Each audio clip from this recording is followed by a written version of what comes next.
Hello යාළුවනේ, අද මම කතා කරන්න යන්නේ Samsung Galaxy A series එකේ නේ A05s එක ගැන. එහෙනම් අපි වැඩි කතා වීඩියෝ ගන්න කලින් මගේ channel එක subscribe කරලා නැත්නම් subscribe කරන්න, like කරන්න, comment කරන්න. Samsung Galaxy A05s එකේ volume up down button එක දකුණු පැත්තෙන් බලා ගන්න පුළුවන්. ඒ වගේම power button එක මෙතනින් බලා ගන්න පුළුවන්. power button එකේම තමයි fingerprint එකක් තියෙන්නේ. phone එකේ යටපැත්තේ මෙතන headphone jack එක, මෙතනින් mic එක, මෙතනින් type C charger cable එක සහ speaker එක බලා ගන්න පුළුවන්. ඒ වගේ වම් පැත්තෙන් sim remove tool එක බලා ගන්න පුළුවන්. ඒ වගේම phone එකේ පිටිපස්ස කැමරා තුනක් සහ flash light එක බලා ගන්න පුළුවන්. මේකේ කැමරාව මෙගාපික්සල් 50කින් සමන්විත වෙනවා.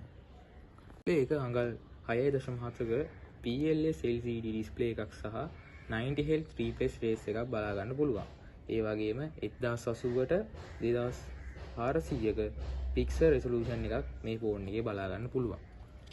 90Hz තියෙන නිසා මේක ගේමින් වලටත් හොඳ ෆෝන් එකක් විදිහට හඳුන්වා දෙන්න පුළුවන්. normal use කරද්දී හොඳ performance මේ ෆෝන් එකේ බලා ගන්න පුළුවන්.